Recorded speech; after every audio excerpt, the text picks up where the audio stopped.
Saudi আরব ও কাতারের মধ্যে দীর্ঘদিন ধরে বিরোধপূর্ণ সম্পর্কের ইতিহাস থাকলেও এবার তারা প্রথমবারের মতো উচ্চগতির রেল যোগাযোগের একটি ঐতিহাসিক চুক্তি সম্পন্ন করেছে।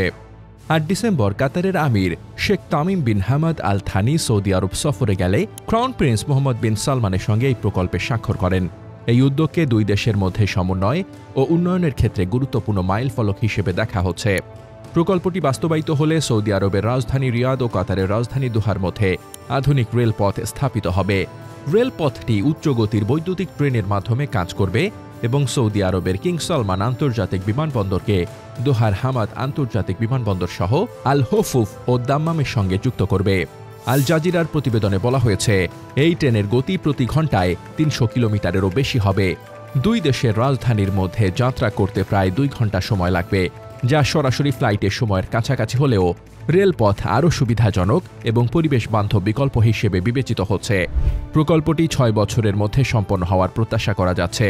বাস্তবায়িত হলে রেলপথটি বছরে প্রায় ১ কোটি যাত্রী পরিবহন করতে সক্ষম হবে এবং দুই দেশের মিলিতভাবে ৩০,০০০ কর্মসংস্থান সৃষ্টি হবে।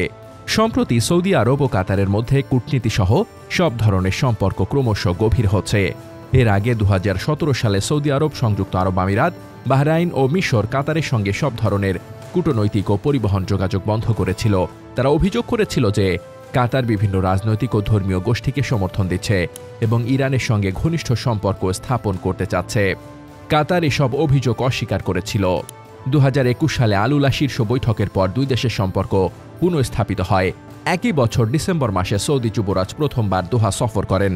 এরপর থেকেই দুই দেশের নেতারা নিয়মিতভাবে একে অপরের সঙ্গে বৈঠক করছেন এবং বিভিন্ন কূটনৈতিক উদ্যোগে সহযোগিতা করছেন। এর মধ্যে রয়েছে গাজায় ২ বছরেরও বেশি সময় ধরে চলা ইসরায়েলের গণহত্যা রোধে যুদ্ধবিরতির আহ্বান।